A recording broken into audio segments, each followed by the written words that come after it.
Look, it's a real honour actually to be up here with these three people. So I'll start by just doing a very brief introduction before we get into the conversation. Now you all know Susan Close, Dr. Susan Close, who's our Education Minister. Susan's a member for Port Adelaide since 2012 and the Minister for Education since the beginning of 2015. But I think the most significant thing for me about Susan is that she is probably more than any other Minister of Education we've ever had, such a passionate and committed supporter of public education, and it's something that we're really thrilled about.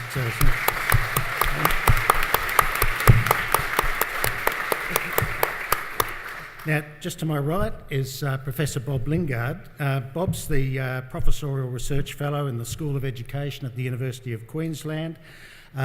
He's been at various universities around the world, including the University of Edinburgh, that was right, yeah, and the University of Sheffield.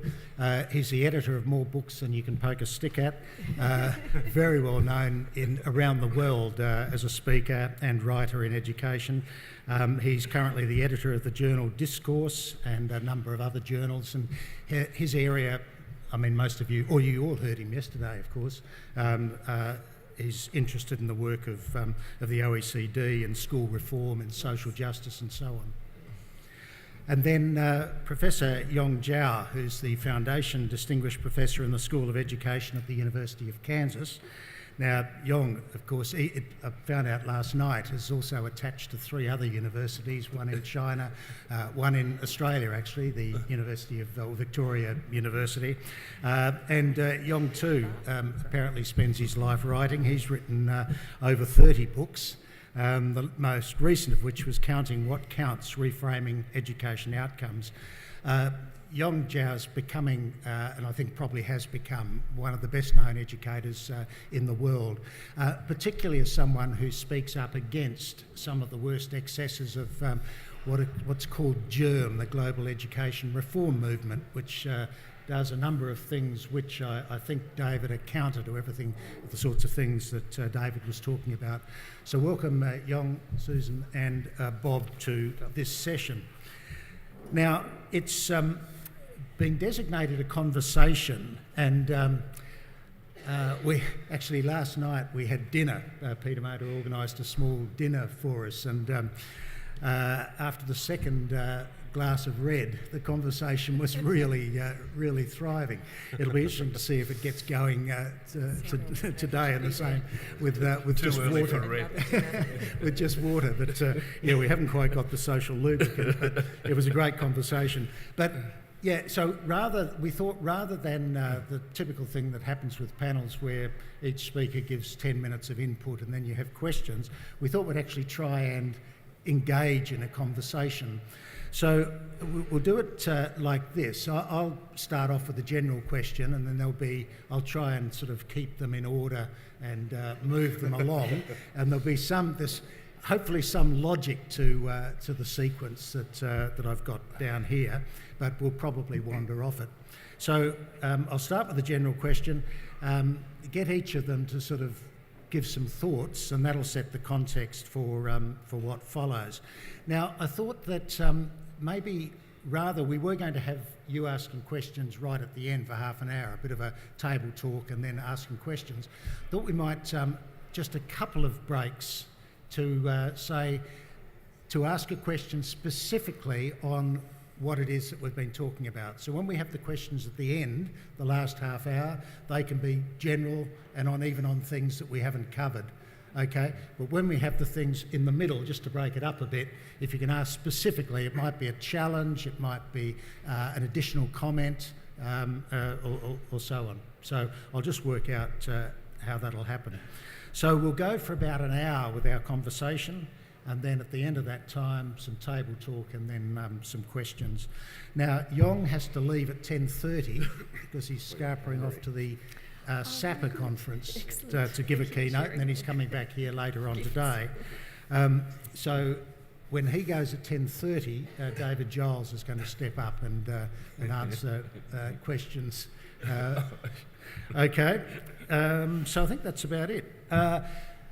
I thought I'd make the focus, since there's educational leaders in the room, principals and deputies and so on, I'll make the focus your role as curriculum leaders. Now, obviously, we'll be touching in on creativity and innovation and so on, hopefully all the way through, but it's generally constructed around your role as curriculum leaders, okay? So that's how I've organised the broad questions. So, can I start? I mean, obviously a central role of education is to prepare young people to live productively in the world today. And so it seems to me as a result, obviously, educators need to be aware of and understand and monitor and analyse sort of key social, political, technological, cultural changes that are occurring. And they need to identify those changes and what it means for the kinds of understanding, skills and dispositions that people live in our society, need to live in our society, okay? That's just a general background.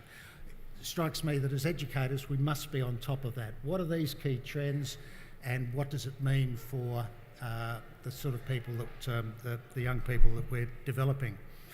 So rather than going straight into schooling and schools and even education, I just want to start by framing our whole conversation by asking each of you what you think are one or two key social, political, technological trends and what you think that means for the skills and understandings and dispositions that people need to have. And you don't need to touch in on schooling. Who wants to start? Susan? Right. I'm just going to ask if I can start because I wasn't part of the dinner last night, so I don't have the benefit of the discussions. I think I was invited, but I went instead to the Distance Education Australasian Conference dinner, so that's the one that Open Access College is a member of, and it was fantastic. So, without the benefit of knowing what the rest of you have already been pre-planning, it seems to me that we are in the middle of a revolution across the world, and it's very hard when you're in the middle of a revolution to really see its dimensions and understand its pace.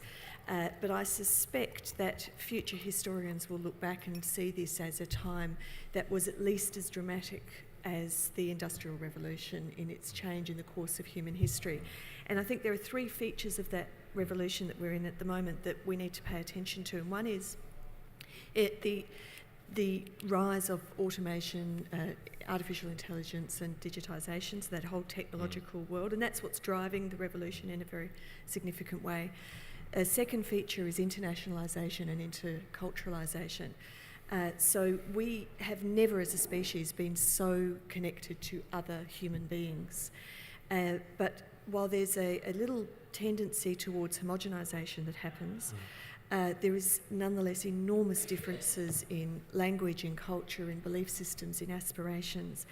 And there is, unsurprisingly, a shrinking back and a fear and even a hatred that is generated by that. At the same time, we're never going back. You can't go back with a change like that. And so the drawing together of humanity is again, I don't think we quite understand its impact, and we won't until we can look back. The third element, though, that's particularly important and the least talked about, in my opinion, is the fact that in revolutions there are winners and losers. And while overall in the world we hear very heartening things about the decline in poverty and the increase in longevity, in our country we are unfortunately seeing another drift towards inequality. And it's true in America, it's true in the UK, where people who had a way of living has been taken away and not replaced, and can only be replaced, I know we're not talking about education, but can only be replaced generationally through education.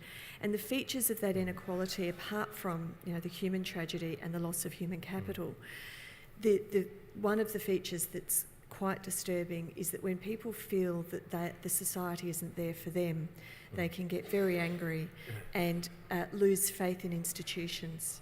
And so the political upheaval, and I mean that in the broader sense, not just obviously party political and elections and so on, but that deep understanding of connection between individuals and their society, and the lack of trust that many now feel is just potentially devastating. And so my view is we have to pay attention to at least each of those elements of this revolution if it's to bear the fruits. That there is an enormous amount of promise that sits within it, but there is an enormous amount of risk, and we have to manage it consciously. Thanks, Susan. Could I just ask just about the artificial intelligence? What do you think the implications are for people's understandings and skills and so on? Well, I mean, clearly the rise of digitisation and computer power, it grows exponentially, something like every 18 months. And we all know that exponential looks fine until you realise that the pond is covered half in slime, and therefore tomorrow it'll be all covered. So that astonishing exponential rise in the power of computing can only affect the world of work. It will in many ways be tremendous.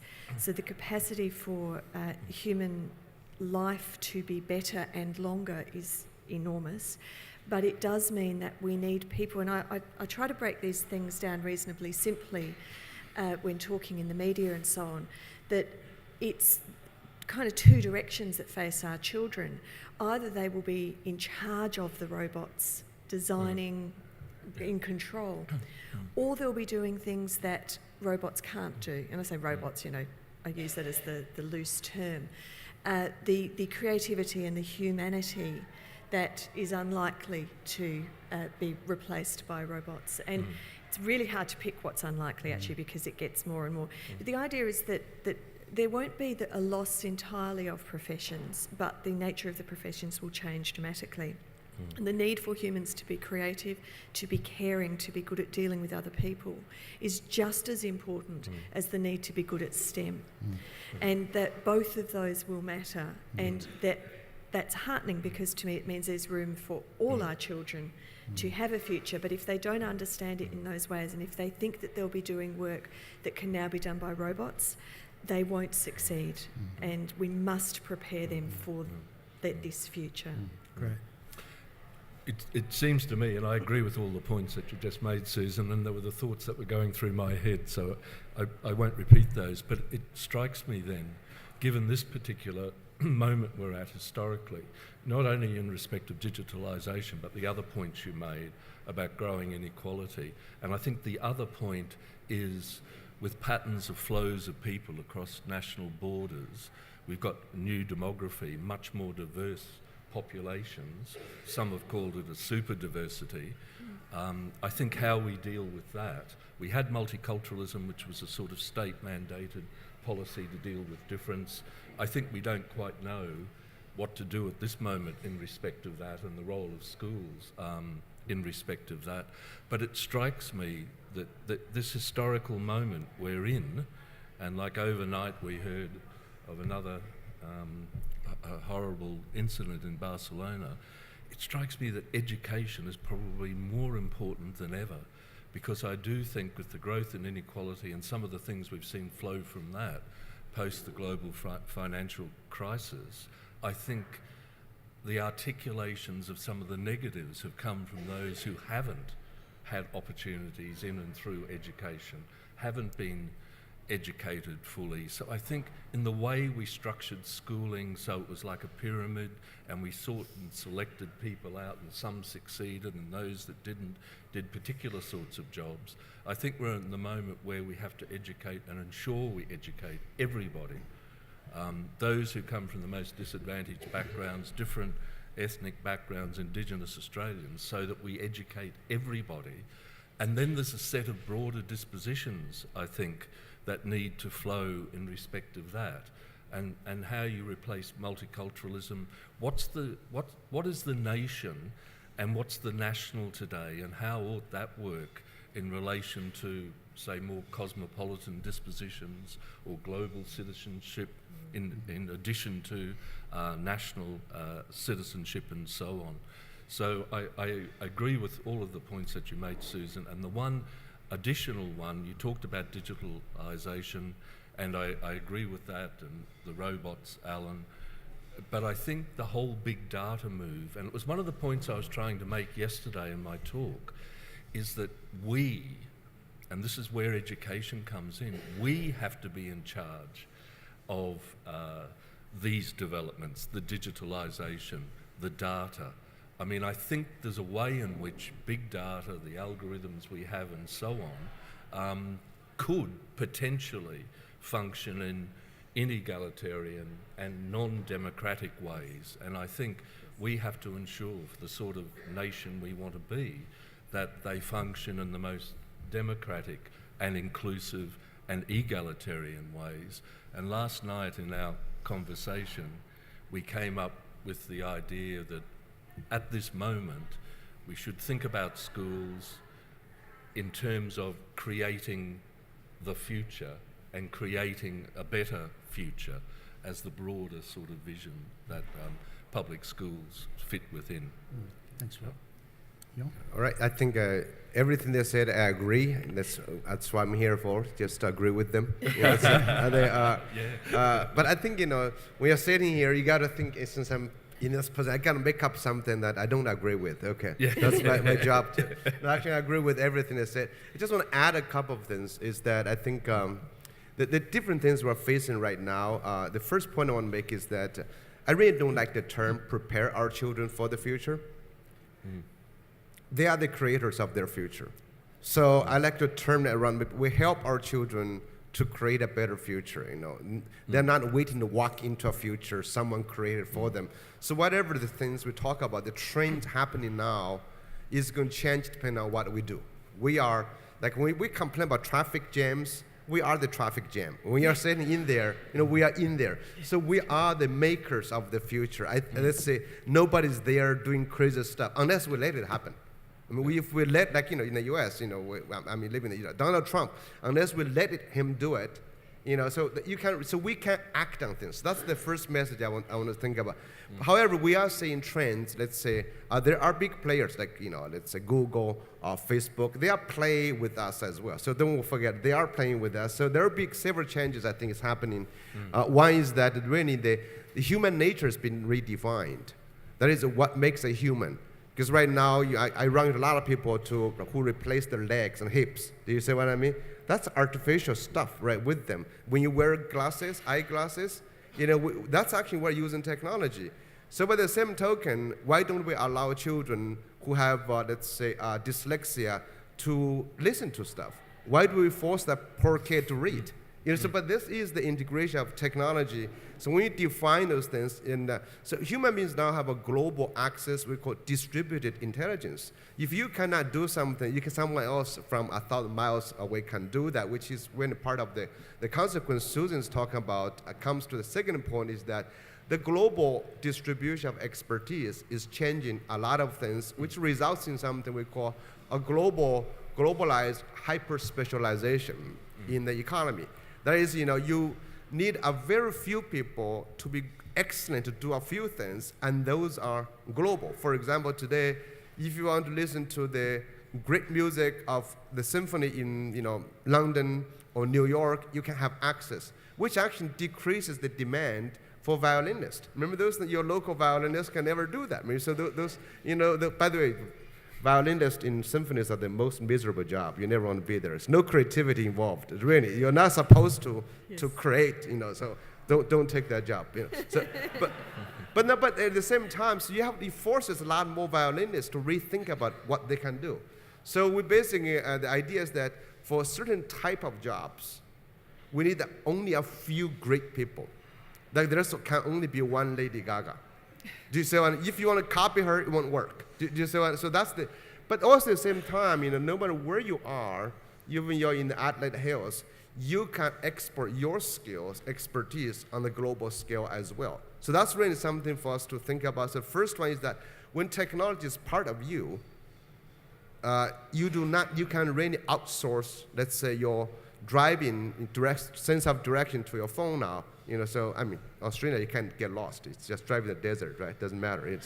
But no, just in case you get lost, you don't have to memorize the map. So you outsource that either to a device or to somebody, which wasn't possible. That's the second thing is the global access. The third one, which is really perhaps more troubling, is actually the increasing isolation of individuals.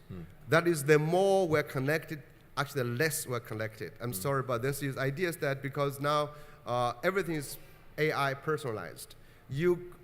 on Facebook, you're not connecting with different people. You're connecting with your own people.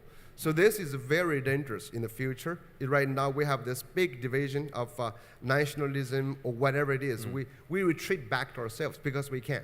So like when your family, when your children move away, you are not supposed to connect with them anymore. Remember before, you're supposed to make new friends. But now you're on Facebook, you still connect with your own children. What's the point? That's why they leave, they get away. But have you thought about that? So you kept making the same homogeneous thing in life. That's actually, when I work with children, I think it's very dangerous. We do not cross. And even like a Google News, because they're personalized for you. You search one, they only feed the news you're supposed to look. And how do we learn without being challenged? So that's, we go out there, everybody loves me. Because I only talk to people who love me. So that's on Twitter. I mean, we defriend everybody. Like Donald Trump does something. If you don't like it, I'm not going to let you follow me. Remember those kind of stuff? So I think that's a very interesting thing when Susan and Bob talk about multiculturalism, social uprising, that incongruency. And this is really very interesting because I've been studying students, for example, immigrants from China or from England 100 years ago to America. You're really supposed to be in America. You left. That's why you burn the boat. You never go back. Remember those things? But today, they are living the Chinese life. Coming here, the Chinese person in Adelaide doesn't have to deal with Adelaide at all. They can just move Beijing here. Yeah. They're on Skype or on WeChat with their friends, cooking at home. They're chatting with each other. Yeah. That's a very interesting to think about what a global humanity would be, or do we live a fragment in the society? I think so those are the big challenges I think that would define education and schooling, I think, in the future. Yeah. Can I say something just, Yong, on that point? In a research project I'm involved in, we've recently interviewed 30 youngish teenagers, 13, 14, who are full fee-paying international students in government schools in Melbourne.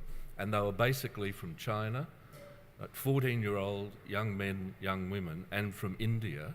And we interviewed them, and they told us their lives. At 5 every evening on Facebook or whatever, they talked to their parents, and they talked to us about how they lived in Beijing, Shanghai, Mumbai, and Melbourne simultaneously. And in actual fact, and maybe this is interesting, their aim, and they knew, these were 14-year-olds, they could tell me the rankings in every discipline of every Australian university. They all wanted to go to Melbourne University to do medicine or business. And I said, what's your future? And their future, their desire, was to have this sort of diasporic life. They wanted PR in Australia so they could live in Melbourne and move backwards and forwards. And that really, these were 14-year-olds who were living that. And I mean, it's a vastly different world, isn't it? But it's sort of a magnificent world, isn't it? Yes. I mean, in some ways, the choices that are being made are made on the basis that you're not entirely severing. So children might be fleeing you, or they might be okay to go somewhere else because they know that they're not going to lose their connection. So I think a lot of these changes are tremendous, but the danger of the echo chamber that Yong talks about are very real. And I mean, try being a politician, though. You do tend to get people telling you when they don't agree with you. That's quite refreshing.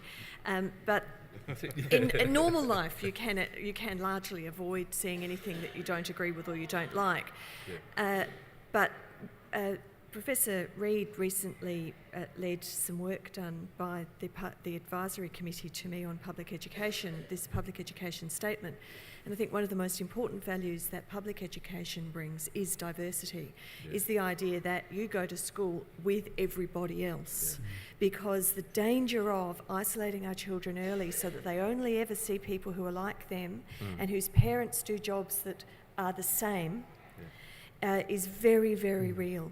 And that segmentation at school age really troubles me, because you get a group of people who've never seen life being any different, who think that life goes well and is straightforward, and anyone who's not successful is a whinger. and they go straight into the elite universities and straight into the elite of world, including politics. And it's very, very troubling. And at the same time, the kids who aren't in that social world miss out. So, you know, how many schools in Adelaide have got politician parents? How many government schools in Adelaide have politician parents? Because it should be a pretty fair spread, and I suspect it isn't. So important that someone you know's parent has done that. Oh, I could do that. That'd be interesting. What a great way to frame the conversation. I mean, so I'll let you off the leash now to talk about schooling and talking about education, because I think what we've identified there are a number of quite significant trends. I've noted down artificial intelligence, digitisation, robots, the big data and so on, all of the issues associated with that, the future of work, internationalisation, super diversity, the drawing together of humanity and what that means for how people live and the skills and dispositions they need. Questions about winners and losers in this new revolution and notions of inequality. The social media, the echo chamber, whether or not people are simply, rather, despite the diversity of media, people are simply talking to like others rather than disparate others. The global distribution of expertise, the increasing isolation of individuals and so on. Now, all of those things, they're massive social, technological, political trends, aren't they? And when you think about it, it's our education systems that really have to work out how it is that we can help develop, help young people create their futures, as Yong said. So I want to ask you now, what is it, what you can talk about, I mean, we talk about curriculum, I'm thinking of the official text of curriculum, I'm thinking about teaching and learning, pedagogy, I'm thinking about assessment. You can pick one or more of those to talk about what do you think the implications are for the way in which we structure both schooling and our curriculum. You know, I think Yong, do you want to... a big piece, you know, with all this context is to think about, really rethink about our students. You know, I always argue that in the age of smart machines, the wisest thing to do is to make children more human, to make human more human. So, you know, because traditional education was really trying to reduce humanity into mechanical devices. That's what we've been doing. So remember, we always have this view that we have a set curriculum, which is more specs for robot, you know, like the same thing. So we have this readiness idea, said, okay, you know, for this job, you need this skill, this knowledge, and everybody needs the same thing. If you imagine the whole thing, so we never cared about individual students. I mean, honestly, running a school, the biggest problem in the traditional model, the most annoying thing was children.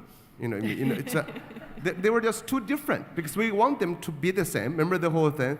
We want them to have the same NAPLAN scores at the same time too, at the same week, at the same minute. Remember that was the idea.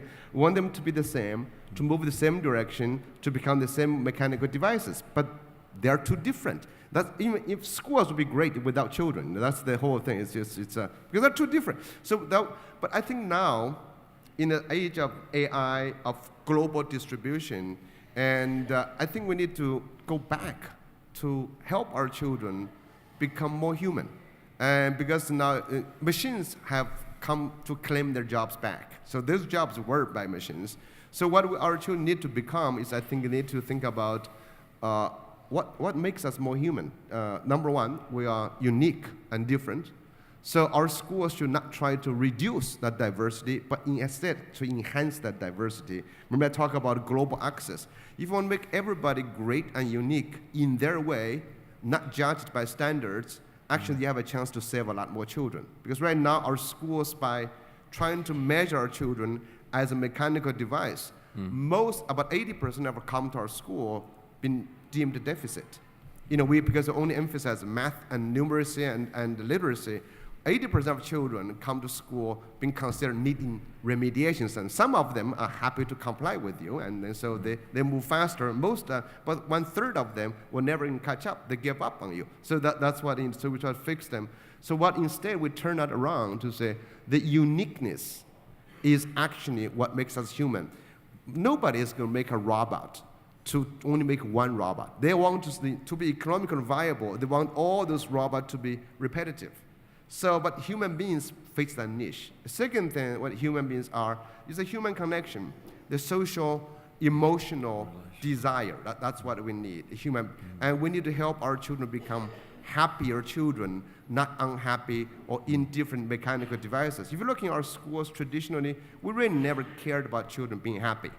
We actually want them to be so miserable so they will even enjoy work on the assembly line, because that's much better than school. So the school is getting ready for assembly line work. So, and we didn't want them to be emotionally involved. Remember those things? Even today, when we examine children's well-being, we're talking about their well-being so they can get NAPLAN better. Do you guys notice that? NAPLAN is the outcome.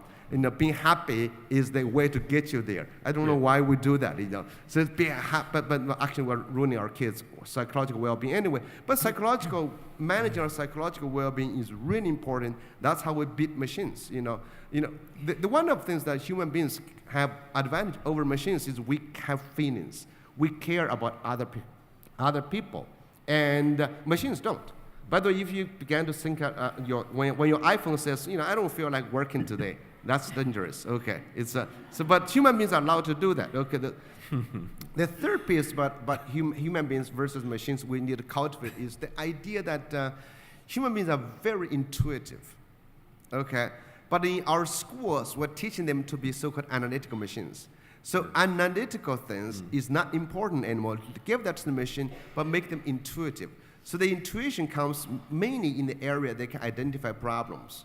So when we talk about creativity, innovation, whatever it is, any one of those has to apply to a problem worth solving. So I want to help us rethink our education as redirecting, not train our children to be problem solvers, but problem identifiers. If they can discover a problem worth solving, they have identified opportunity to create value for other people. And that is the creativity can apply. So that's, I would just stop there.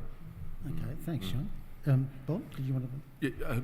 I think always where we are at this moment in schooling, the history continues to play out. So schooling in our context, and most nations like this, was created in the latter part of the 19th century, mass schooling linked to a particular economic structure, socio-political structure. And I think that history, deep, heavy residues of it, architecturally, dispositionally, in the curriculum, and the sorts of things that Yong's talking about. We've also got simultaneously a trend towards standardization at the time Yong's arguing for something else. And it's how, so if we look at what's happened with curriculum and particular forms of testing and so on, it's about standardizing and applying across.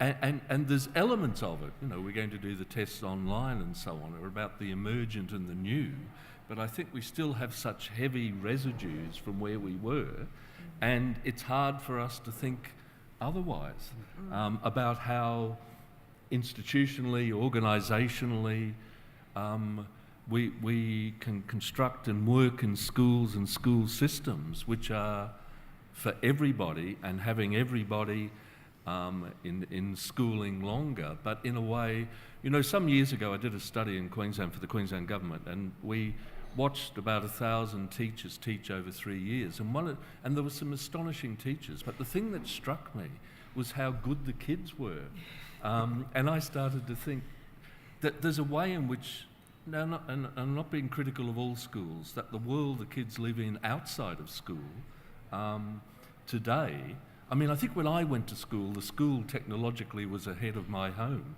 I think today, the space that the young people live in outside of schools probably ahead of schools with, not totally, but because of those residues. But I think we really need to think hard and long about this, and it's difficult politically, Susan, that how you have this history and how you make the leap into reconstitute something else, and the way the media represent what happens, and the way. So I think we need big thinking about that reconceptualisation, and then there's the political issue of how one moves that through, and that's over to you. Susan, we'll get on to the blockages in a minute. And the obstructions. But the good things. I just want to, absolutely. What needs so I was changing? going to talk about three really good signs in our system, but first just on the political blockages. Yesterday we had, I'm not allowed to talk about cabinet, so I'm sure no one will tell anybody that I've said this, but we had a really long session yesterday doing some brainstorming about different policy areas, which is a really good thing to do. And when we got to education, everybody was an expert. And Jay beautifully said, as only Jay can, the problem with education is because everyone went to school, they think they know. And of course, by the time we get to be ministers, our school's a long time ago. So that casting back is such a risk. But here's the three things that are, I think, really good signs in South Australia. The TEFL or the TEFL. So the democratisation of pedagogy, the embracing of the fact that students have to be active participants, and that's totally counter to the industrial age model, which is brilliant. And I love it, and I hope we do it as much as we could, and if we're not, then let's do it a bit more, because where it's done well, it seems to have such a wonderful impact. And I went to Craigmore, might even be 2 years ago, at least last year, and I was so impressed with those kids, actively taking control of how they learn what they need to learn. Brilliant. The second one is SASE. As you may know, I'm a huge fan of SASE. I think it's absolutely magnificent in its current incarnation. Thank you very much, Professor Reid, for your contribution to that. And and it's constantly modernising, which is wonderful. It's constantly challenging itself. I had a conversation this week with the Minister for Education in New South Wales. We were talking about how to deal with funding, of course, but we mentioned NAPLAN. And of course, they do very well in NAPLAN. And he said that they'd had a wonderful lift in their Year 9 results because they've adopted the West Australian model, which is to say that essentially you've fulfilled your requirements for certain elements, for literacy and numeracy, for the whole of school if you do well enough in Year 9. And you then, if you don't get into those upper bands in Year 9, then you try again in Year 10. But that's the test, is the NAPLAN test. And he said, you should try it because you'll get an instant lift because, as we know, and I've got a son in Year 9, we know Year 9s, 14, 15-year-olds, it's not that they don't know, it's that, why am I doing this? What do I get for it? Is it worth it? Does this suit me? Good on them for having that attitude. And he said, you get much greater concentration of effort. I said, but really, we have this wonderful SASE where in Year 11 they're required to pass a course in numeracy, they're required to pass a course in literacy, continuous assessment by teachers, reflecting what they're learning. I don't want to replace that with a standardised test in Year 9. And I said the only benefit presumably would be for me or a future version of me to have an easier time in the media one day. And he said, yeah, I see your point. I can't really argue with that, so that was good. The third element I want to talk about, though, is the hidden... I'm not an educator. You'll have your own views about this. But the hidden benefits in our Australian curriculum that I'm not sure we're fully realising yet. So, and partly because of the way we designed it. So it came out as really being about the subjects and what you need to do in each year level, but those wonderful capabilities that are embedded. And I feel that we could grasp them more. Obviously, ACARA's just got to the first literacy and numeracy capabilities, standardised the crap out of them, and that's, job done. I'd much rather, and I don't want them to standardise, careful what you wish for, so do I want ACARA to look at critical and creative thinking, because I don't want a standardised test in that. But how do we assess it? Well, how do we know if a child's doing quite well, what the next thing is they need to do really well in that? And I did have this conversation a year ago, I think, a group of principals, and some of whom might be in the room, but it wasn't just public principals, it was also one private, very, very elite private. And the principal, I won't name it, but the principal said to me, looked at me for a little while and then asked if he could give me some advice when I was talking about this question of how we assess and measure capabilities and how we teach them. And he told me that ministers shouldn't have ideas. Oh no, that was I went, could you say? The ministers shouldn't have ideas. So I've had those ideas, but you do what you want with them, because clearly it's not my role to to think about that. Yeah, okay. Can I just say about the what's happened in New South Wales and Western Australia, making the Year 9? I think what it's done is made the test more high stakes, and all the disaffections that come from that are now evident in those two systems. Yeah. I think it's a ridiculous idea, and I hope all the other states don't copycat That said, it. I do need to be very, very clear. Literacy and numeracy matter. Yeah, Please, the criticisms of a big, ugly, standardised test is not the same as saying literacy and numeracy don't matter. Exactly. And the NAT plan can tell us some things, and we should take what we can learn, particularly if we get it online and it's a quick turnaround, fabulous. If it branches, even better. So let's use it, because literacy and numeracy are absolutely fundamental in this world we're living in. They've become more important, not less important. It's just that you can't rest there. That's the Okay, I think Sorry, what we'll do in the Stop next having ideas, the sorry. next section is get on It's going to be the title of my autobiography, by the way. When I do my memoirs, it'll be called "Ministers Shouldn't Have Ideas." With a scarred footnote me. and a quote. Look forward to it, Susan. You're not applauding that I shouldn't have ideas, are you? Just checking, thank you. Thanks, Susan. So in a minute, we'll really have a go at what are the blockages, what's getting in the way, what's stopping. But just at the moment, so we've talked about these big trends, and we've talked about some of the ways in which education might need to change to adapt to those big trends and help students create their futures. So it might be a time just to have any questions, not about the blockages yet, we'll get onto that now, but does anyone want to add a comment about either the trends or what we need in education in curriculum, pedagogy? Any? Come on, guys, you're the experts. No. Yep.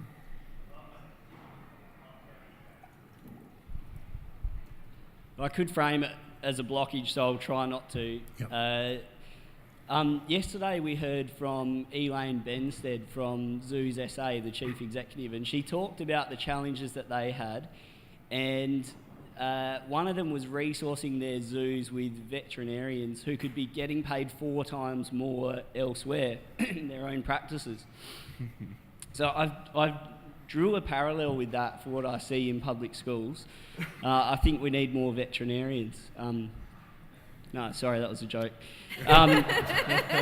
Shouldn't have done that. The conversation this morning has been so much around the fact that we are in a digital world, and I know there's mixed feelings around that, but as Minister Close said, it is a wonderful world, and a school with a seamless digital learning environment can be fantastic, and it enables us to do fantastic things. What I've seen happening more and more, though, is the skills, therefore, of the people in a school who can resource that school with the seamless digital learning environment that it needs are highly demanded and probably more and more scarce. And what they could be earning in industries or in private schools, perhaps, is out competing with us. And so Elaine Benstead talked about the fact that it wasn't about the money for their veterinarians. They got to work with a diverse range of animals and in an environment that they really enjoyed, and they had a shared vision with where the zoo was going. So I think it gives us food for thought. If our remuneration won't match what these people could be earning, we've got some challenges around thinking about our vision to entice people into schools because of the fantastic stuff that can happen. And I'm just interested in the panel's thoughts around that. You think children not as interesting as dogs?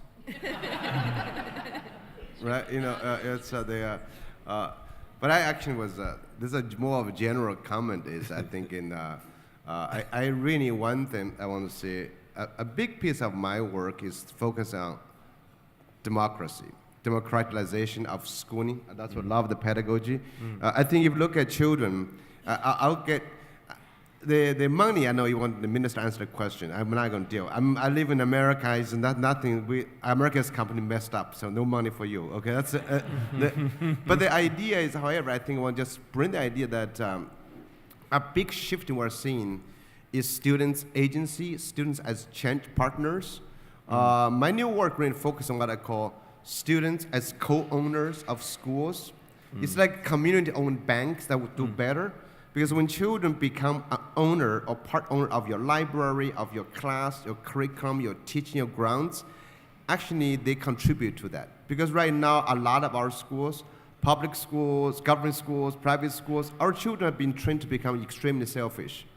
They're fighting for the ATAR to get the better universities all the time, which is very sad. After 13 years teaching kids to be only watch for their own thing, fighting for the little mark, that grade, I think we need to turn around for them to become a contributor to a community which they benefit. So how do we help our students to become custodians of a public good, which they are in, whatever school it is? I think it can happen, but that's the democracy part of it. And in that case, you can pay cheaper staff. I have seen schools actually paying students to teach others elective courses and to offer as tutors, so students are doing the different kind of work, rethinking about that. Another just observation, I just want to say something. It's not to offend anybody, don't tweet this out, okay? Because I lived in a Chinese village. This is the time feels like, in a very rural village where everybody else was urbanization. So if imagine all the farmers, peasants who had never been to the city, trying to teach us, to prepare us for the life in the city. You see, that's kind of our school today. We've never been engaged in what actually is happening, but we're trying to teach them to do what they might do in the future.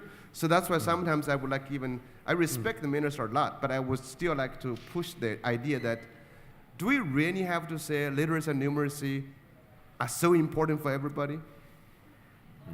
I mean, really, do you have, and also is it so important that for one of the most developed countries, to make it a national priority, literacy and numeracy? Isn't that kind of sad? I thought this was a national goal for Tanzania, not for Australia. You guys reached 100%, 99% literacy 100 years ago. Why are you looking so backwards? It's not an inspirational goal. I know it's but you should assume that's a floor. Everybody can and will be able to read. If they cannot read, we'll help them provide a device. It's like a ramp. It's the same thing. It's like, why would you focus on that? And you should really focus on creativity, individual growth, not really literacy and numeracy. And that's why, by the way, I kept talking about Australia is shooting itself in its foot. And you won't attract international students to become the country for education, but it kept saying our literacy and numeracy are worse than China and Singapore. Why would the Chinese come here to study much worse than them? Do you think they're stupid? Well, Anyway, I must get Susan. Can you respond to that? Well, I would never have brought in a standardised test, so that's I'm just stuck with it. But the reason I say literacy and numeracy matters is that being merely able to read and write is not sufficient in our world to truly engage with it. And we are communicators above all as a species, and the level of complexity of communication keeps rising. And I think we need to make sure that children not only can read, but actually can read for deep meaning, and you apply critical thinking while reading. To be able to write with creativity, to be persuasive, to be logical. So they are, those two elements to me are gateways, and so much more of the capabilities is expressed through them. Numeracy it is a harder one because I presume it's possible to live your life kind of avoiding numbers largely.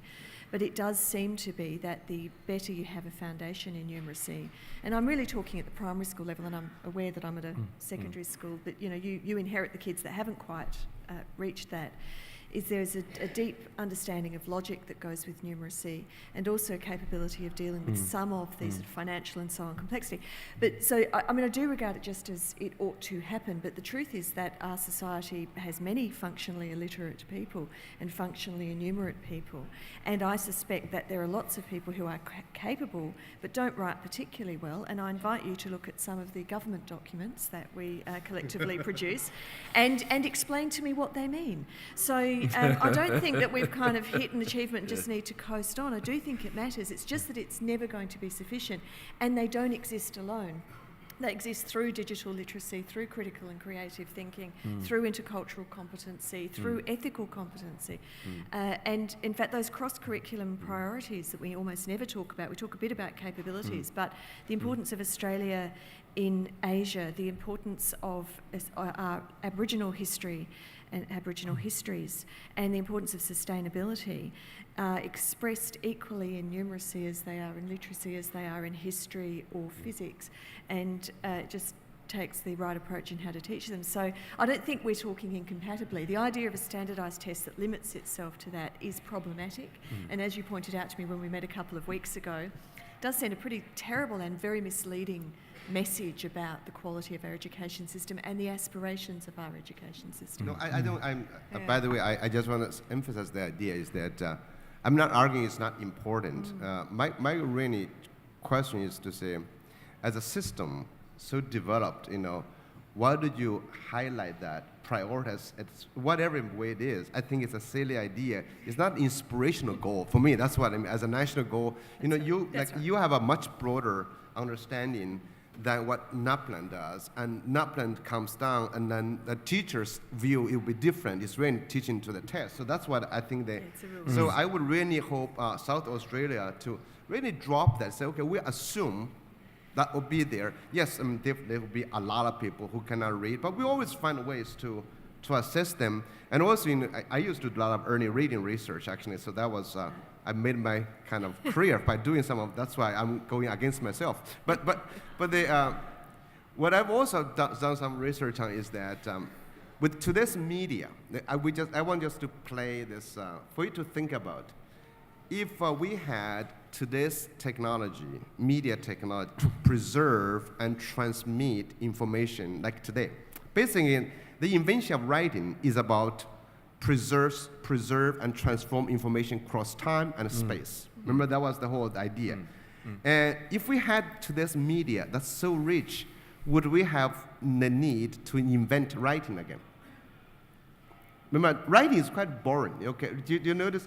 Writing is extremely, actually, not rich media. It's lean media. You get 20, how many letters? 26 letters, right? 35 sometimes. Okay, but anyway, so no matter how you combine, you are reducing very rich information, which of course naturally, because of that reduced media, allowed us to do abstract thinking. That's another byproduct. So that's allowed to do abstract thinking, to ponder over it. But anyway, that was kind of, as human beings, given how lazy we are as a species, we probably would not invent this writing system. Maybe if we had this then, 2,000 years ago, don't know, just for you to think about. Then does reading have to continue into the future? Bob? And this before the next election, reading. Tomorrow. I'll make a couple of comments. Just going back to Yong's first point about democracy and schools and students, my sense is that schools and their communities could open themselves to each other much more, schools and their communities and the communities and schools. And I think there's a way in which accountability today in a lot of schooling systems in Australia is only driven around the testing. I think there's ways we could think of other forms of accountability without adding to the workload of principals and so on, so that it was a community and school set of relationships, which also might be linked to what in the US has been called opportunity to learn standards. That is, the schools and the professionals and the schools' communities, the teachers, students, make demands upon the policymakers in terms of what resources of multiple kinds they need to achieve what the system wants them to achieve, but to open up the schools much more into the communities. I think in relation to literacies, it's a definitional thing as well. I think it's sort of multi-literacies, whereas I think we're sort of focusing on one bit of it. The numbers thing I find really, really interesting, and I think one of the ways in which data, numbers, it is that amongst all of us, and I think it's true in the universities, and I think it's sort of true of the teachers that we produce. I don't think we have a big enough and deep enough knowledge in respect to particular forms of numeracy. And I think if you take the psychometricians who construct the tests, I've been doing this research in Japan, and there's like 3 psychometricians in all of Japan. Nobody can contest anything because there's not a knowledge base. And I think a broader and higher and more critical understandings around numbers, numeracy, logical thinking, reasoning, critique and so on is very important, and more important today than it's ever been for the profession and for leaders. Because I think we tend to bow down in front of the numbers rather than critically interrogate them. And we forget about all of the work that goes into producing them. So we forget that, we hand that to others, and then I'm interested in Japan, how their national test is created by what they call instructional advisors. The outstanding teachers from the school go into the ministry and create the test.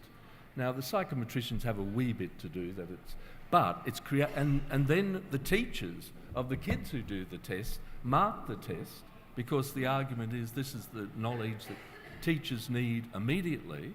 And then what the ministry does is feed back about every question on the test, what kids got which bit wrong and how you could intervene. It's not about, and it's prohibited to compare. I think one of the problems in Australia, I think the intention of my school was probably positive in terms of transparency and so on, probably. But I think it set that test to be something that hasn't worked in the way it ought, whereas in the Japanese context, it's about giving teachers more professional knowledge to think about and not constrain, and to respect the profession. But I just wanted to make the big point about numbers.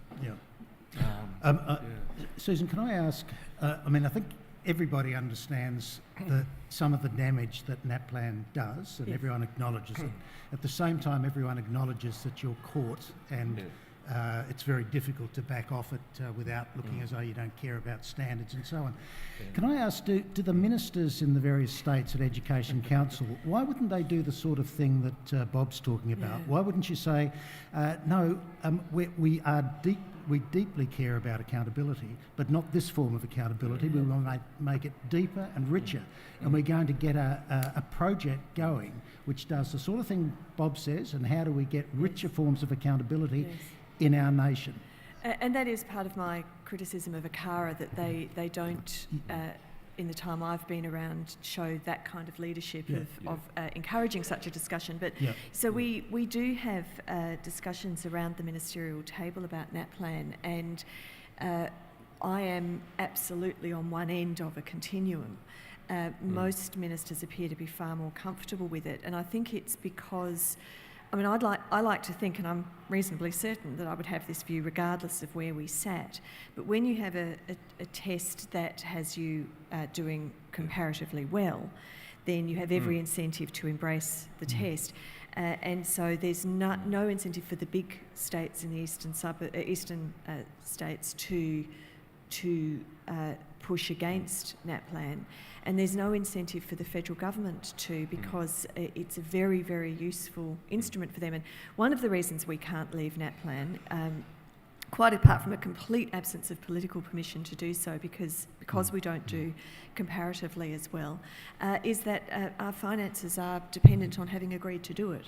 Yes. So, when Yong said to me, why don't you just pull out? Well, South Australia every year from Canberra gets $1.2 billion for education, and I would be risking that. But how do we improve it is a very, very interesting challenge. I would hope that Education Council will start to be a place where we have those kinds of discussions, but it hasn't been to date, and that's partly been because we have unfortunately been very badly derailed by a constant fight about money. Yes. So having settled it with Gonski, it then almost immediately became unsettled, and so that's dominated our time, as has the evolution of NAPLAN. So we tend to talk about now the online, and there's only so many hours and then the meeting's finished. So the real nature of reform. Now, it is possible that this review that is happening at present will again, David Gonski is involved with, which is more about how do we teach. It's conceivable that that will give us then permission and opportunity to have more of that debate.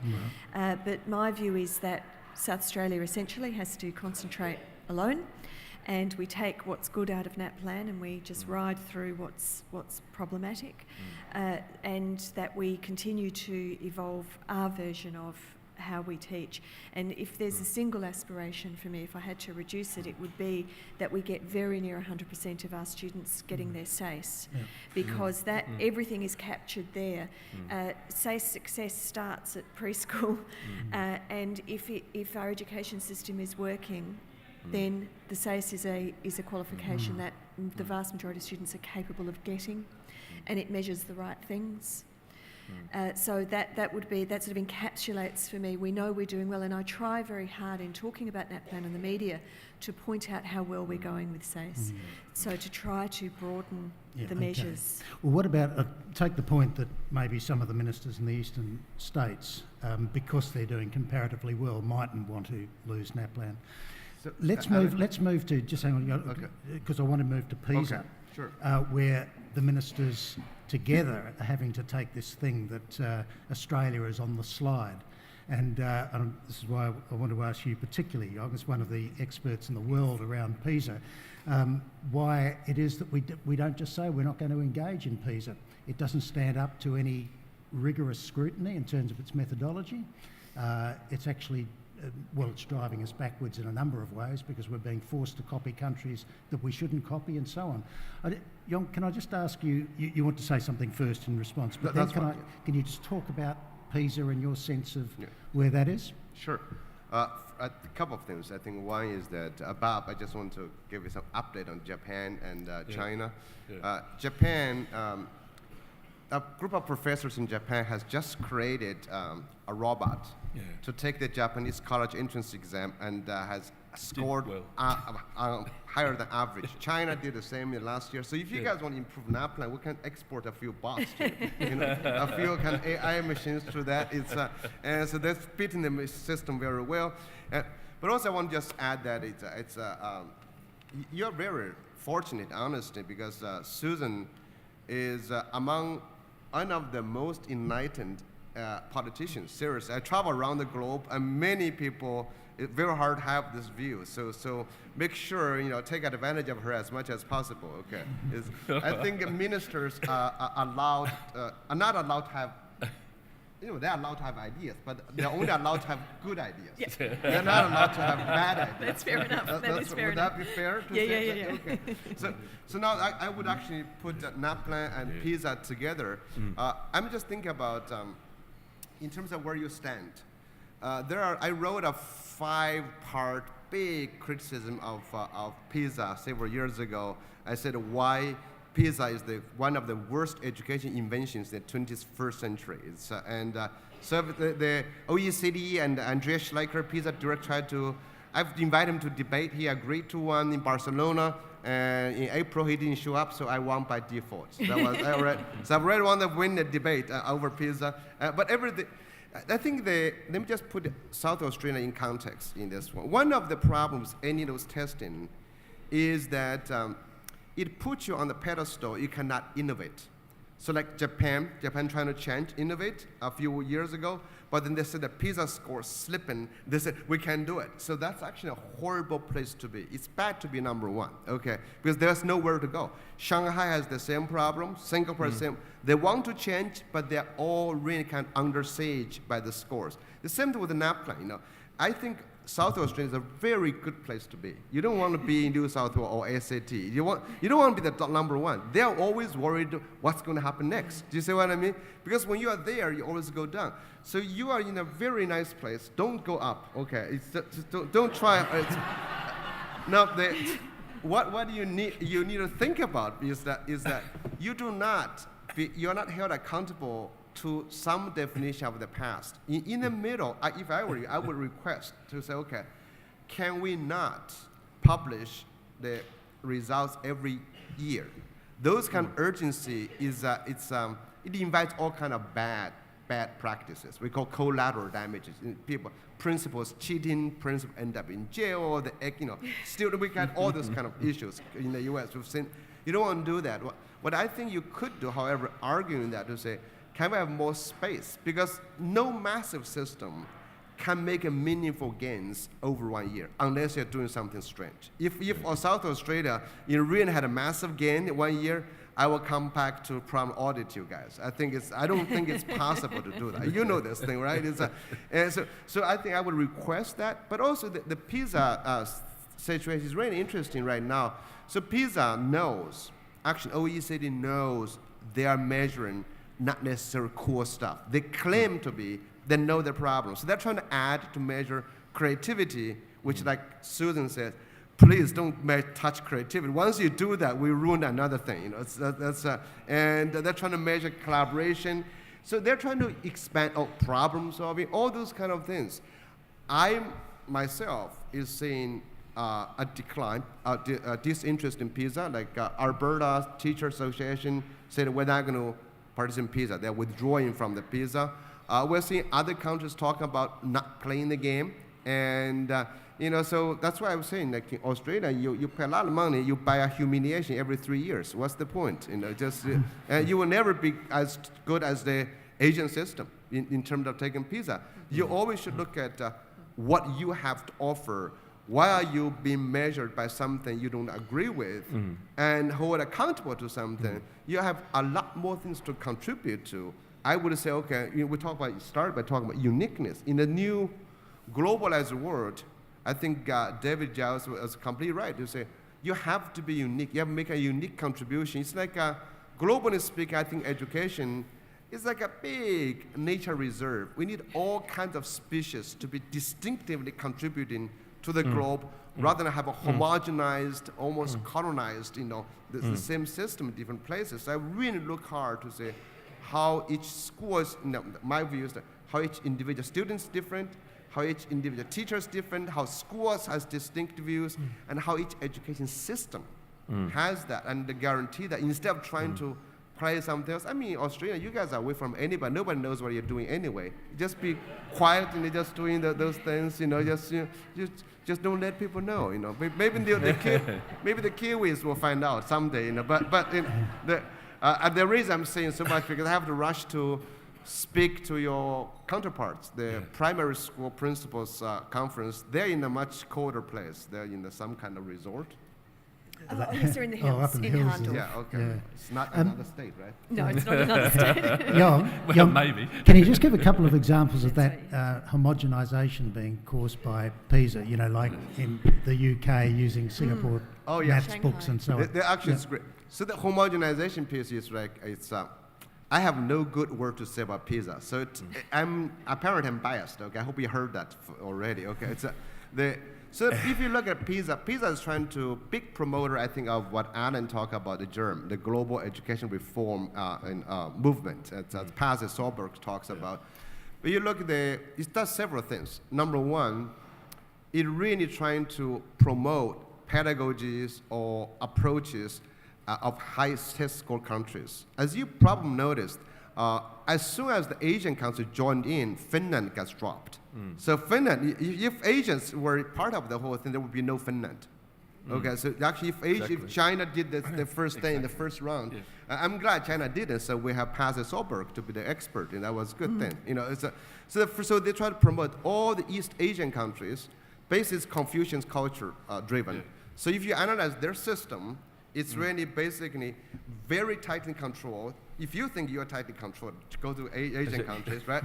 And then the approach is very direct instruction, and everybody excessively focusing on how to take the test. It's called teach to the test. And so that's why now if you go to different places, US has been borrowing from Singapore math, you've heard about that. And I think UK just flew in a lot of Chinese math teachers. They're now half of the primary schools adopting math teaching from Shanghai in England. And they are just importing the Chinese textbook, just going in there. England, by the way, is one of the the worst in that regard. Yeah. U.S. has been doing the same thing. So that's one of the areas called homogenization, which Australia, honestly, has been misguided to do the same thing. And over the last 10, 15 years, you see a lot of reports called how we learn from the East. Even I think Ben Jensen is one of the big advocates. Looking east. Thanks, John. Now, I want to ask Bob two things. One is say something about PISA because you're an international expert on that. But then I wanted to move to the Australian curriculum. Yeah. And whether or not, particularly Bob and Susan, whether or not you think the Australian curriculum promotes the kind of curriculum and teaching that we're talking about, doesn't affect it much, got possibilities, or is a bit dangerous? What do you think about the Australian curriculum? I just wanted to say something quickly about PISA 2015. It was the first time PISA was done online on computers, even though it wasn't computer adaptive testing, it was through USBs. And what happened in that change of mode, if you look at the East Asian countries, South Korea, Japan, Hong Kong, Shanghai, all went down between 20 and 25 points on reading. And the media coverage in all of those countries was the change of mode of testing that was the causal factor in the drop in score. And there's nothing, I've looked at all the Western media, there's been nothing in our media about that change of mode. And I think it's interesting that those are certainly Japan, high-tech societies, but low-tech schools and low-tech classrooms in some ways. And Andreas Schleicher says that there has to be better use of technology in schools. Well, it's interesting how that plays and might be another example of homogenisation. I also think it's next year, 2018, NAPLAN's 10 years old. It seems to me something that ACARA could do is commission an independent study of its impacts, effects. It'll give ACARA something to do. So I just make that point. The Australian curriculum, I think because of the way it was developed, a long way, in a sense, from principals, teachers in classrooms, and developed at that. Thanks, Yong. See. You're making good points. Yeah. Carry on. Another Chinese man coming up. Thank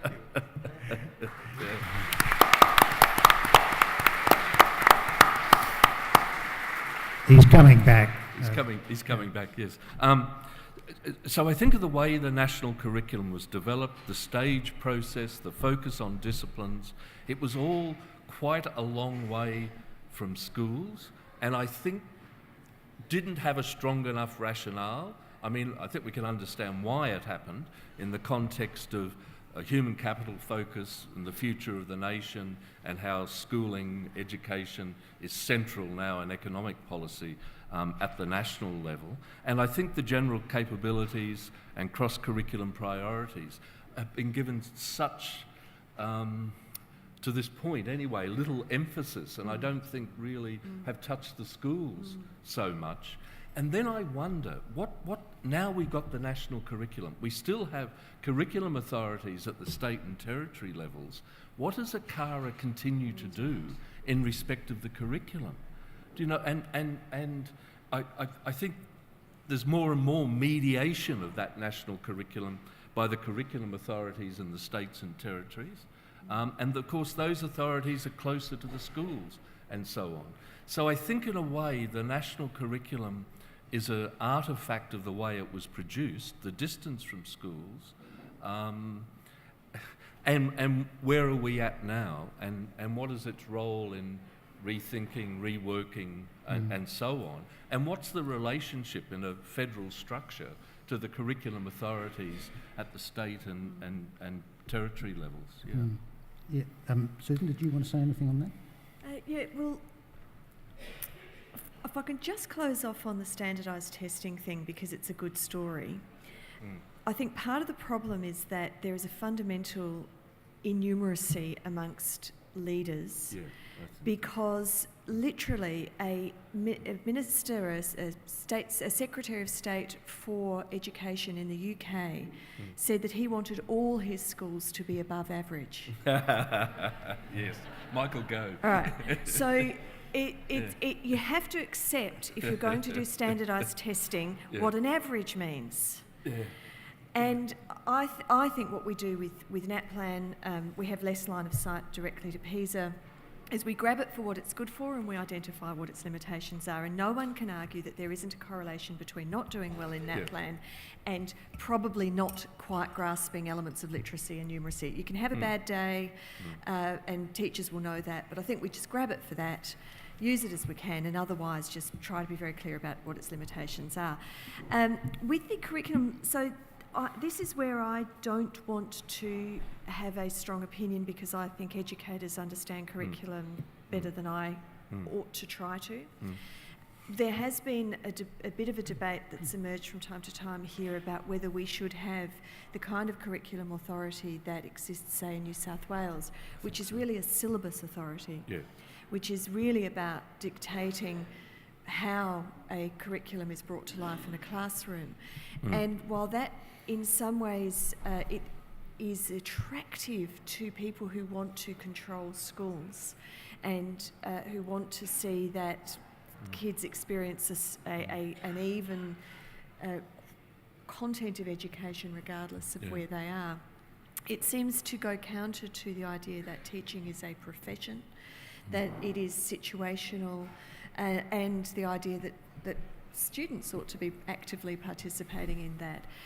But it is an interesting debate, and I'm always still willing to hear about it because it might be that there is an accommodation of more information being provided centrally than is currently in South Australia that doesn't at the same time crash that professionalism and so on. So I'm interested in that question. I think what I hear from teachers is that the curriculum is very busy and it therefore requires choice. I worry that we don't make it easy enough for teachers to go to the level of the capabilities and the cross-curricular priorities. But it seems to me that probably all the right elements are there. It is a question of whether teachers are able to grab what they need or whether we need to be a bit more helpful and useful in that rather than trying to revisit entirely. Yeah, it seems to me that could be a role for a CARA. I mean, my view is that... but they'll standardise it. I mean, that's a real risk no, with no, CARA is that their mission is... appears to be to provide easy answers, and this isn't easy, this is complex. So I'd rather that we retained it. Yeah, okay. All right, Bob? In terms of the curriculum, Susan, I think the thing that I'd think about looking at South Australia is maybe the authority would be better placed if it was R-12 curriculum. And I think Tasmania and South Australia are the only systems now that just have the senior curriculum. That's right. And I think to align with the notion that everybody should have the full education and so on, to think all the way through and the interconnections and schools have been reconstructed in that way as well. So I think an authority that reflected that. And can I say one last and little point? Yep. All of the comparisons, and I said yesterday in a small group I was in, or maybe last night, that I used to have conversations with Anna Bligh in Queensland about Queensland's poor performance. And I used to say to her, this is an absurd comparison. Queensland is not, in a socio-economic sense, if you look at the distributions of income, Indigenous people, remote people, rural poverty, poverty south of the city, Queensland is not statistically a commensurate space with New South Wales and Victoria. Right. So if we have ICSIA to try to compare like schools, if we had real comparisons on NAPLAN between the states and territories, we would mediate by a statistical analysis of the specificities of South Australia, of the Northern Territory, of Tasmania. And in a way, it's a bit of a false comparison. Do you know the point that I'm trying to make? And yeah. That's right. Okay, we'll call it quits there. I just realised it's 70 minutes we've been going, which is, it slipped by really quickly, and a fascinating conversation. Thanks to both of you very much. But look, it's really over to you now. I thought we've got 25 minutes. I'm going to suggest we have about 5 to 7 minutes of some table talk. And if you can talk, you might want to pick up on one of the points that's been made, or you might want to drift away and say, this territory wasn't covered, and we'd like to ask about this. So we'll have Bob and Susan and David Giles up here to respond to questions for about 20 minutes. Okay, so 5 to 7 minutes of table discussion, and then I'll call you back. Go, Meredith. Thank you, and I think I'm misusing the comment and the question that was raised, so my apologies, but it's a good PR to do this. So my name is Meredith Edwards from Woodville High School, and I'm on the SASPA board. And it seemed to me one of the questions, if we interpret more broadly, was yesterday we had the Chief Executive speaking about vets who could get paid a lot more if they weren't working for a not-for-profit. Now, the particular question wasn't answered, which was about how do we retain high-quality IT people that we need to have that seamless digital support. I'd like to take it more broadly and say there is a reason why many leaders and teachers and IT work within a public system. And I just wonder, Alan and Minister Close, how many people in this room are aware of the statement about public education? And I think now's a good time to actually promote that, because it is about community, it's a commitment to diversity, it is about being integral to democracy. So I'm wondering if the Minister and Alan could talk about where that is promoted amongst us. Okay, I'll have a go. It was launched at Leaders' Day, you'll recall, and it's up on the department's website now. But I've been around to about 10 of the key associations, including SASPA, and just talked about the statement and basically said, look, it's really over to you, it's over to your partnerships and to schools.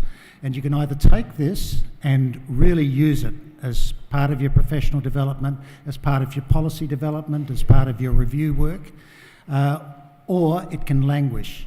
It's nothing the committee can do. However, I had regular feedback from various groups saying, could we develop some resources around some of those key characteristics to help school staff or working with parents really get inside some of them. So thinking of characteristics like, say, you mentioned community or diversity, where you say, what does that, it's a very brief description in the statement, what does that mean, to tease it out, a 2 or 3 pager, to refer to the research that demonstrates that all of those characteristics, if they're interpreted in the way in which they have been in the statement, that is from a public perspective, all of those characteristics actually promote social and educational and academic outcomes. So what's the research that people can look at? What are the examples of good practice? Okay, if you take quality, it seems to me that we need in the INDECT a statement about what we understand quality education to be. What are the various aspects of it? Now, it will cut in on infrastructure and resources, but it'll also be about curriculum and pedagogy and accountability and so on. What do we in South Australia understand quality to be? And if we had examples of some really good practice in schools that goes on there of that sort of thing, I reckon it would be really useful to help people to get inside it. So the answer is, in a sense, it's over to you, because the Public Education Advisory Committee is a volunteer group, and we developed that. We think it's the first statement of its kind in Australia that a system has had, because it's different from strategic plans and so on. But if we're going to use it in the range of ways we're hoping it will be used to encourage that broad discussion about the essence of public education, what we're doing, how we can promote it and protect it, to critique policy and say we're not doing that sufficiently, we need different policy to do that. This is the practice. To do that, really, it's over to school leaders, to associations, and to the department to say we're taking this seriously. That'd be my response. I don't know if the Minister wants to say anything. Yes, and I obviously wasn't here when Rick was speaking yesterday, but I know that he's coming to grips at the moment with what kind of school improvement model or framework makes sense. So what do we do with the reviews, the external reviews, which seem to be reasonably well received by people I've spoken to who've had their schools reviewed. But having had that, what is it you do to help improve the school, or how do you make sure that the fabulous qualities that have been spotted in the school are transmitted? And I think the public education intellectual framework is very important as Rick develops more of that kind of how is the centre useful to the schools. I would say though, in addition to the excellence of the statement and the need to make sure that we use it and that it breathes, that probably the best thing we can do for public education and to have people wanting to work there is to be unashamedly proud of public education. And I fear that at times, having been browbeaten and seeing just streams of bad front pages, the media attitude is not particularly useful, that it's very easy to become a bit defensive as a sector, and it's so important that we not allow ourselves to do that, that we be proud of how excellent it is now and how much we have the capability of making it still more excellent, particularly given what we started this conversation with about what's happening in the world, that we are far more fit for purpose to help students be ready for that than any other sector, and we are far more important to the future of this country and this state than any other sector by definition. The other two, however wonderful they can be for their kids, cannot do it alone. If we have a poor public sector, if we have a public sector schooling that isn't working, then we don't have an education system. So we are integral to the future of this state. We should be so proud of that. And we should have people advocating as much as possible. And we are working on some greater advocacy. A very unfortunate trend is, of course, there's lots of magnificent South Australians who went to a public school but then haven't chosen to do that for their kids. Really, really annoying. But particularly, but particularly when you're looking for advocates. But we need people to speak from their experience about how wonderful public education is. Thanks, Susan. Thanks, Meredith. Another table. Yes, Wendy? That's scary. Wendy Johnson from Glenunga International. SASPA has developed a paper that looks at teaching and learning in the 21st century, because what we're trying to do is to articulate on behalf of all of our members the enormous paradigm shift that's happening, particularly in secondary schools, where we have great 20th century teachers who are trying to get their heads around what does being a great 21st century teacher actually means. How do we prepare students so that they actually can create a great future for themselves and for us too? And whilst we acknowledge that we are all professionals and need to be able to make our own professional judgments, we also need a really good shared understanding across our system about what do we need to do as 21st century professionals. And one of the I think hardest things for leaders in schools is convincing people who've been doing things quite successfully in their own way for some time that they need to change. They don't feel necessarily the urgency to change, and it sucks up a lot of leaders' energies creating the urgency for people to actually make that change. So one of the things we've been agitating for as an association is a statement that says, we're public and proud of the fact that this is what our 21st century teachers look like. This is what our 21st century schools look like. It enables us to argue that argument that we are doing marvellous things in our schools and we have the advantage in our schools. So what we're looking for is a focus on teaching and learning. Yes, TEFL is important, but it isn't enough in terms of what needs to happen in a classroom, what needs to happen in a learning space. How does it look different from the industrial model? So you've focused a lot on curriculum and data and a range of other things. Teaching and learning is the heart of the matter, because we all know what happens between teachers and learners, students as learners, students as teachers, is the thing that makes the difference. I just agree, Wendy. So. Well, that's not a response. But I mean, pedagogies, they're the way schools get done. what schooling is, and it's that relationship between the teacher and the students which is at the core of it. And I think we need to remember that when we're thinking about policy and leadership in schools and so on. And I often think that a good way to conceptualise, think about leadership in schools is as a practice of pedagogy as well. That the role is pedagogical and the focus needs to be on that teaching and learning. And I think often you can be pulled away from that focus because of a whole range of other things. But yeah, that it's that relationship and what teachers do. But as I said yesterday, teachers make a difference, principals make a difference, schools make a difference, but they can't make all the difference.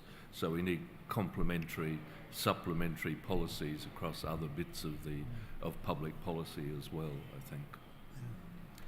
And presumably, when it also means, understanding the things that get in the way of the kind of pedagogy that you're talking about, and moving to get rid of those, because those things actually shape pedagogy. They don't just get in the way and block good pedagogy. They actually shape it in particular ways.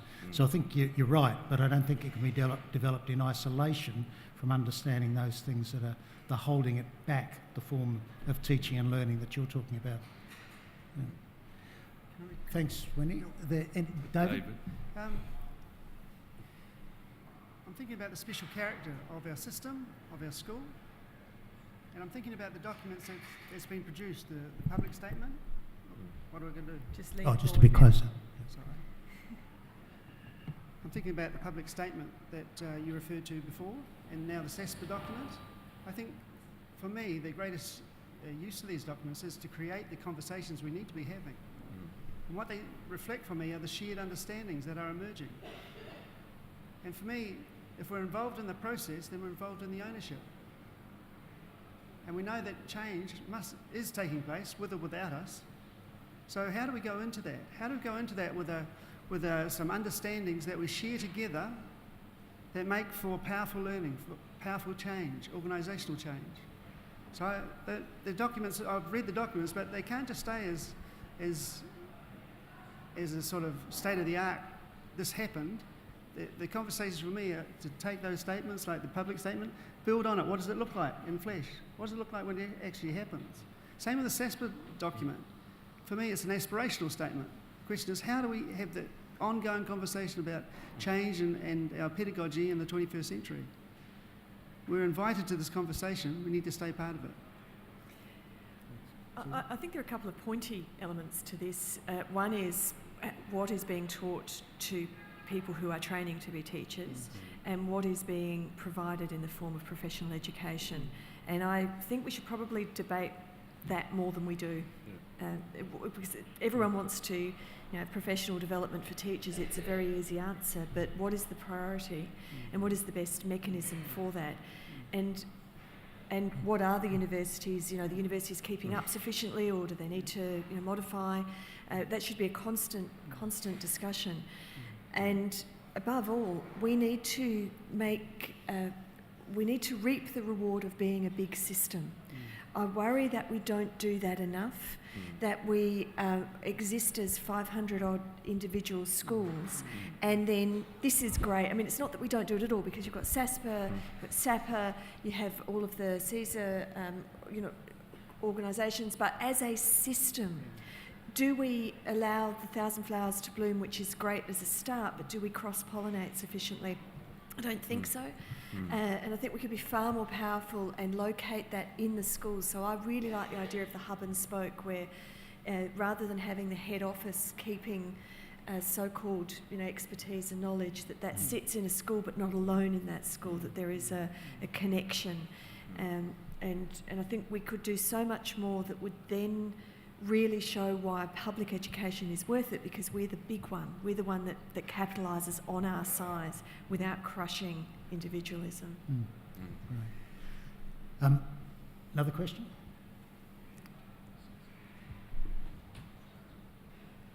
No? Yep, Simon.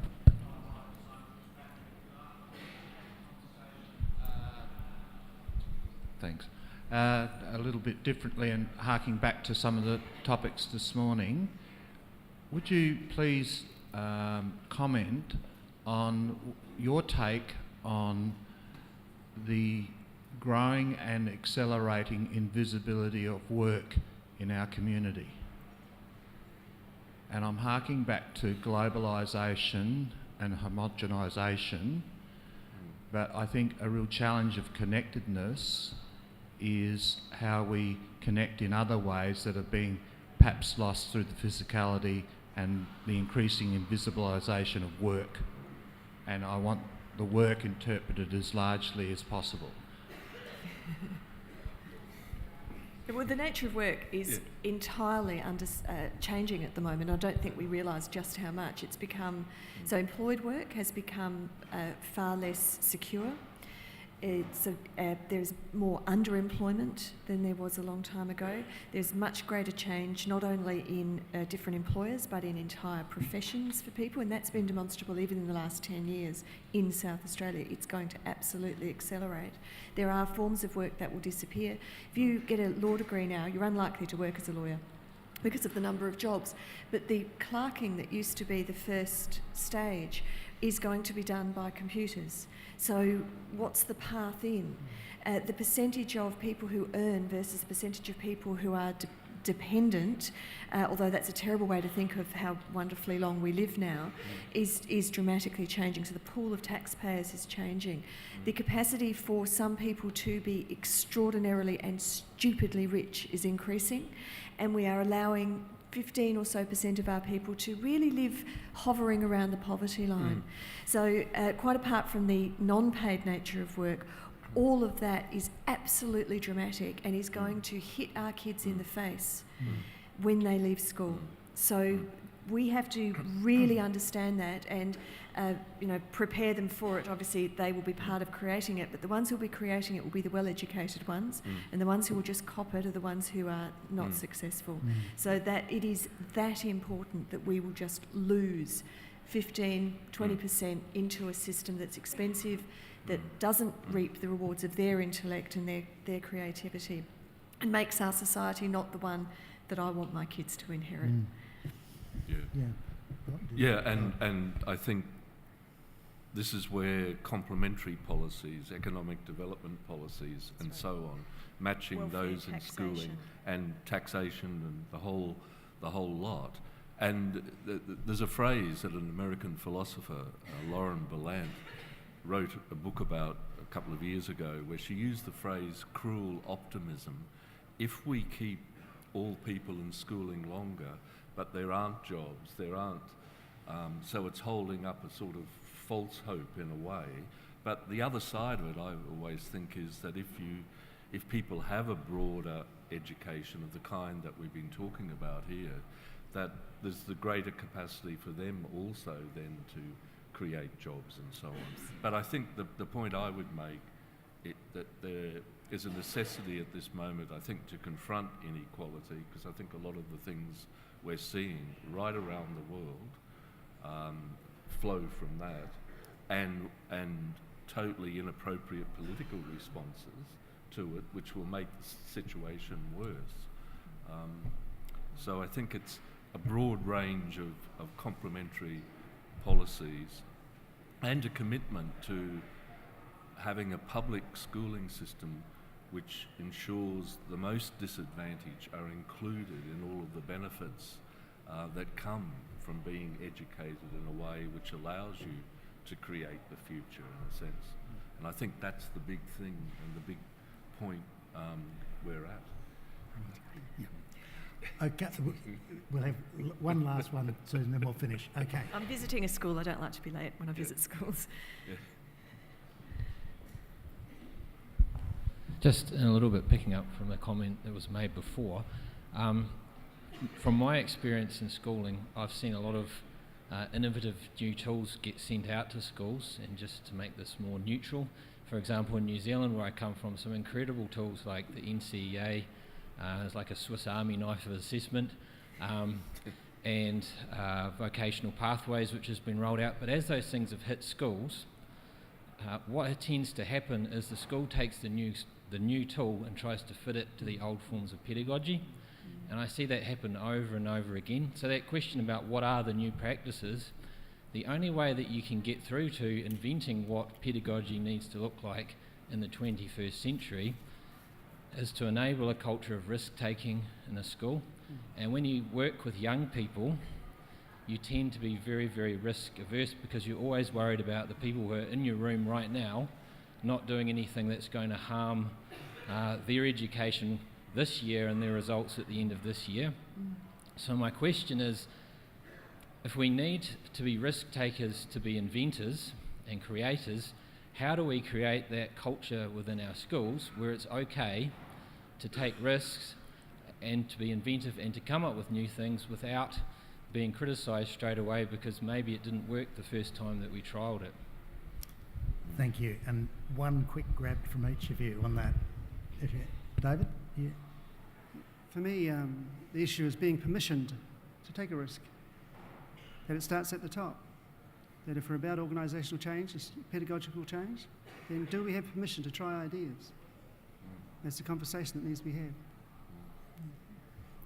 I think it's a general cultural challenge. We are all in favour of risk as long as it works out. And we are a blame culture. You know, things go wrong, and everyone knew that it was going to end up that way, and what were we thinking? So I don't have an easy answer to that. I think that schools should grab all the autonomy they do have and make sure that the leadership is driving in a way that is safe to fail, but also safe to make intelligent decisions so that it's as least risky as possible. But, you know, I'm a pretty relaxed minister, if you're looking right at the top, but I have masters who are the media, the opposition, who are completely intolerant of anything going wrong and must find someone to pin it on. Yes, yes.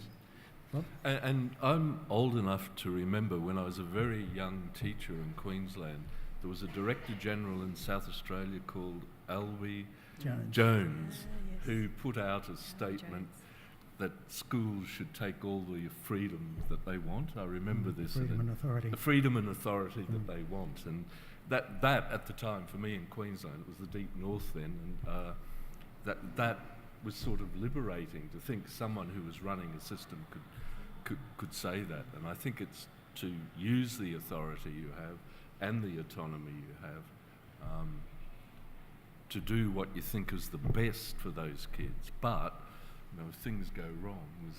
Okay. All right. Well, incredibly wide-ranging discussion. And I hope you out there enjoyed it as much as I did. And so, on behalf of you all, I'd like to thank Yong, who's not here, David, Susan, and Bob very much for your thoughts and insights. Thank you. Thanks very much.